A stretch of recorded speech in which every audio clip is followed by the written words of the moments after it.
Hello ladies and gentlemen, boys and girls, Gambo here, and welcome back to another round of PvP in World of Warcraft, still on the PTR server, still level 90, pre-patch 6.0.2 for Warlords of Draenor, and I'm sure you already recognize it. I'm doing again some PvP as Retribution Paladin, and I have to say or admit, especially the last 2 weeks were very interesting, and I did some research for or as Retribution Paladin, and it seems to be so that Retribution Paladin is not only on level 90 very competitive against other classes, but also on level 100. What I saw did some it's impressive. I mean, even especially for level 100,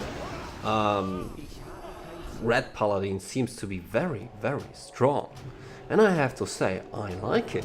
I don't know why. I mean, I have a Retribution Paladin, but to be honest, it's only level 77 or 76, so far away from being very competitive or being max level, far away from being level 100. So yeah, I have only very rare experience, but the experience I could get from the PTR server on level 90 in PvP are pretty good. I have to admit, I really like Retribution Paladin a lot, and when I do compare it against the classes I have played by myself and could get some positive experience from it, like Enhancement Shaman, like Arms Warrior, or like Elemental Shaman, I would say that of all these classes, the best one I have played is Retribution Paladin. It's really very, I don't like the word strong, but it's very competitive. It's really easy to learn, easy to go. I'm not sure how hard it will be to master it, to really get 100% performance out of this class. But for now, what I can tell, or what I can show you, and remember yourself, I have only experience from level 77, 76, stuff like that. So not really, the experience I have on this class is like zero experience, and if someone like me is able to do stuff like this and really to be very dominant on the battlefield or in the battleground, then ask yourself, when you have more routine, more experience than I, what you are able to do, what you will be able to do on the battlefield, and I'm pretty sure you will do far better than I will ever do. So not bad at all. And also I have to say, when you remember yourself, or when you do watch some of my other PvP videos from the PTR server, the weakest class that I have played until now, I would say, was the Arms Warrior. And it seems to be so that for now, Arms Warrior is even, it looks like, I'm not sure that it is like I said, but it looks like that Arms Warrior is even weaker than Death Warrior in Gladiator stance, which is very sad.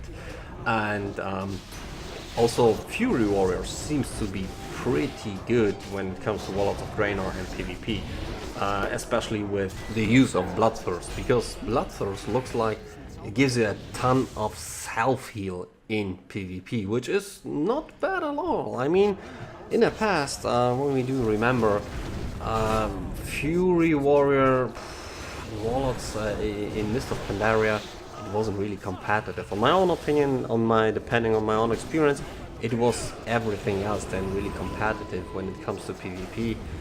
In Cataclysm, I never played as Fury Warrior in PvP, so I can't say anything about that.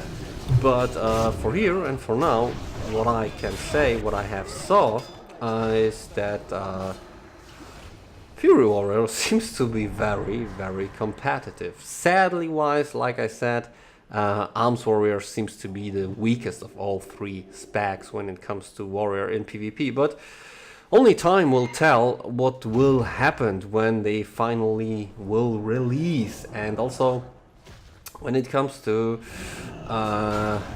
enhancement shaman, sadly wise, really sadly wise, right now I have to say I like the class. I mean, it's still my favorite class at all. I like some of the changes, especially the change what they've did to Echo of Elements. Right now Echo of Elements is really pretty strong. I will do some testing this week as Enhancement Shaman in PvP level on level 90 on the PTR server, because they also fixed or they changed the baseline glyph, or one of our baseline abilities in Mist of Pandaria. When you do remember yourself, we get a glyph called Healing Storm, and when you used this glyph, it was a major glyph, then for every stack of Mealstone weapon, and the max level of Mealstone weapon is 5, and with every stack you get 20% haste or 20% cast reduction for your next spell. And no, this is all you will get without the glyph, but with the glyph you get the cast reduction of 20%, which means that when you do have 5 points of Mealstone weapon, you have a 100% reduction of cast speed, which means it will be an instant cast. And also you will get, for every stack of Mealstone weapon, 20% increasement of healing for instant heals or direct heals, not HOTS or healing rain. So not bad at all, and this had become baseline for Warlords of Draenor. But, and sadly wise, there is a but, they nerfed these. They already nerfed it a little bit, or a little bit maybe too hard, because we don't get anymore the benefit of 100% increased self-heal when we do have 5 stacks of Mealstone weapon. Right now we only get 50%. So yeah, it's we will heal 50% less compared to what we've done on the beginning on the PTR server. So yeah, right now there is the question, how well will this work, or how competitive we are, because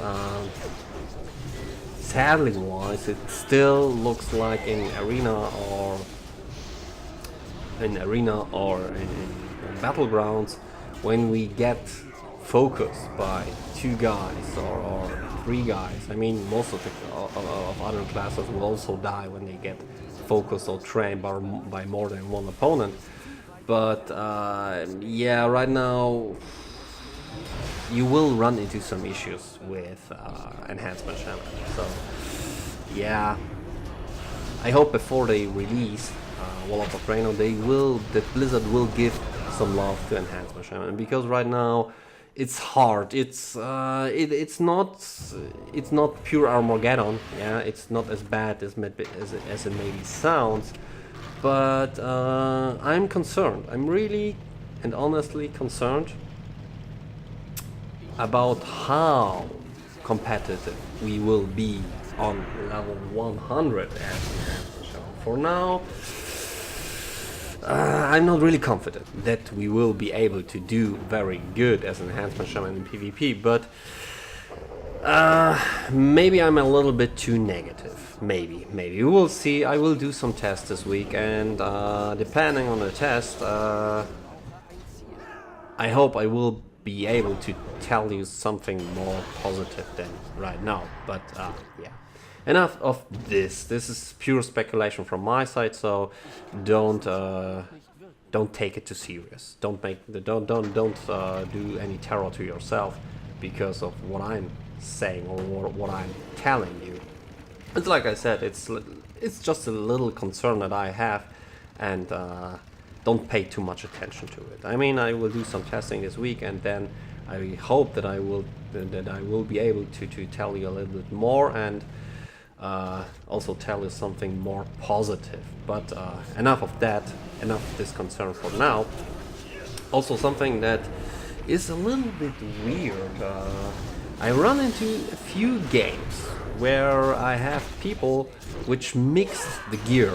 They used like half of their gear they used was PvE gear, and the other half of their gear was PvP gear. And now you think maybe, yeah, okay, but PvP gear is superior. I don't know. It should be like you think, and it's also the way I think. I think PvP gear should be superior, especially when it comes to PvP. But what I saw was a little bit. It was not only interesting; it was also a little bit concerning, because I saw, for example, a Fury Warrior, which used Titan Grip. Got two good PvP weapons, both level 550, and when you get into the battleground, they will get scaled up to, what is it? I think it is level 670. And the set he was wearing was not a PvP set. It was not the 550 PvP set. No, he was wearing some PvE set. It was Warforged and upgraded 4 times, which is possible for now. And it was very interesting.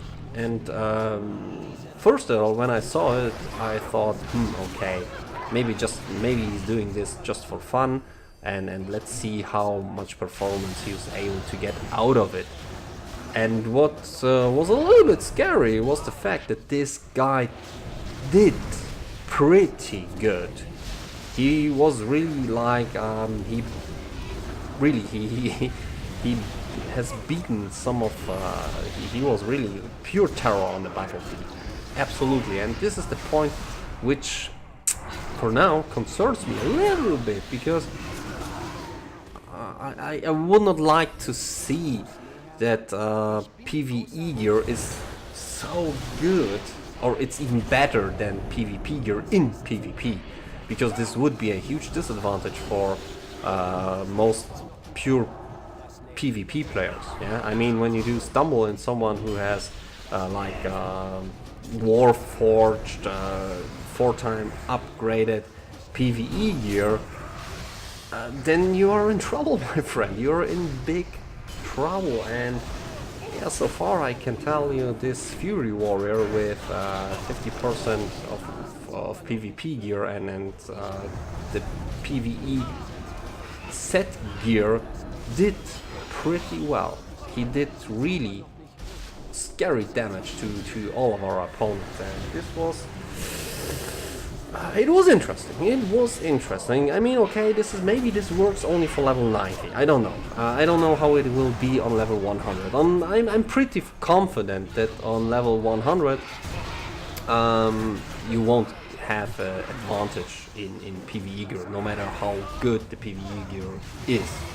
So about that point, I'm pretty confident that for level 100 it's pretty good balance, and that we won't run into such an issue where PvE gear is stronger than PvP gear. But for now, for level 90, this is what I can tell you, that I was surprised in a negative way how well some of the people did, or how much performance they were able to bring on the battleground in PvE gear.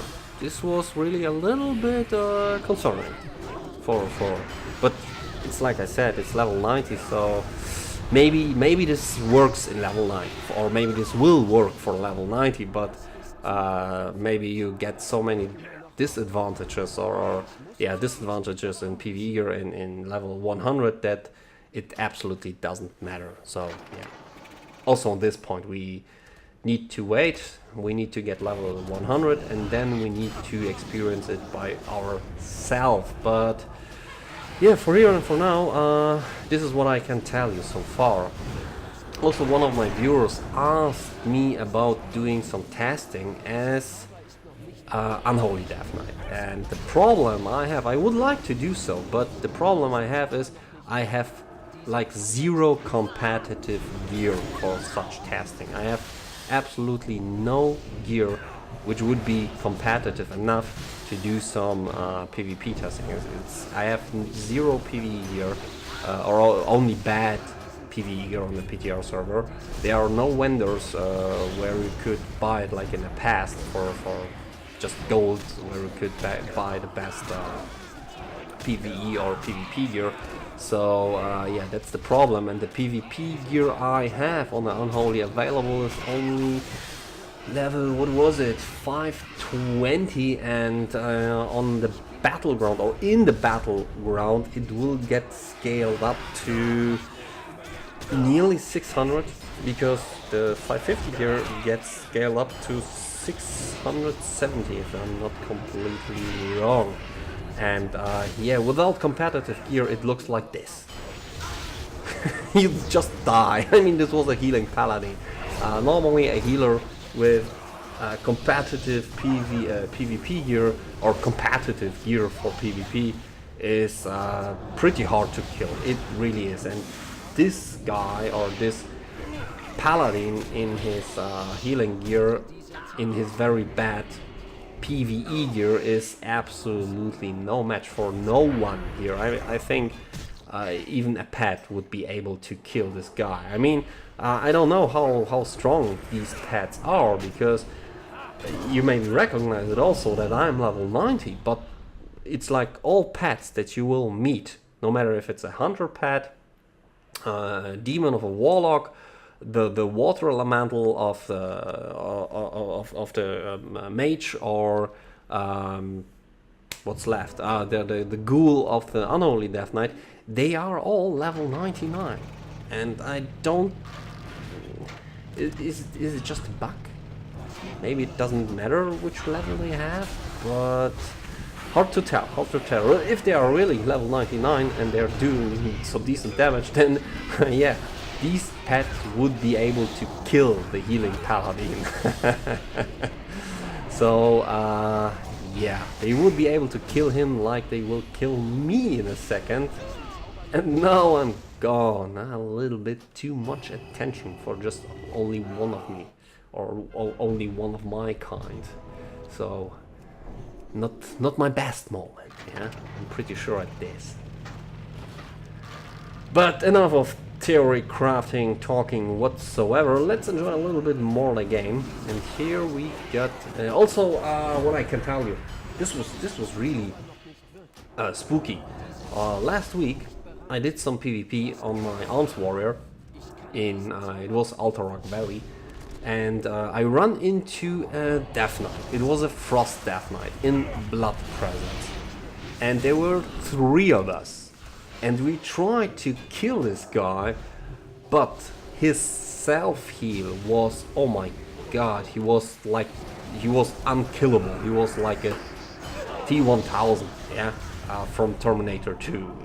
No matter what we did, he repaired himself in like 2 seconds. It was not bugged or something. Yeah, it was not the bug where you cannot kill anybody on the battlefield. No. This was not the point. His self-heal was so strong, and I have no clue how he did so, but he was unkillable. At this point, he was just unkillable. Really scary thing. Absolutely. And I'm not sure about that, because it was my opponent, so I can't tell you what kind of equipment he was wearing. But it looks like he also was wearing a mixed gear, like 50% PvP gear and 50% PvE gear. But like I said, I'm not sure about it. Can't tell you. What I can tell you is that he got a huge amount of health, which was the indicator for me that he's wearing some PvE gear, yeah, some really good PvE gear, like Warforged and 4 times upgrade, because this is only the way how you will get a very huge difference between in max life between full PvP and full PvE gear. With full PvE gear, you just will have more vitality. So this is the indicator how you can see or tell, or just maybe see that he's maybe wearing some PvE gear. So yeah, he got more life than the rest of us got, and yeah, pretty impressive, very impressive self-heal.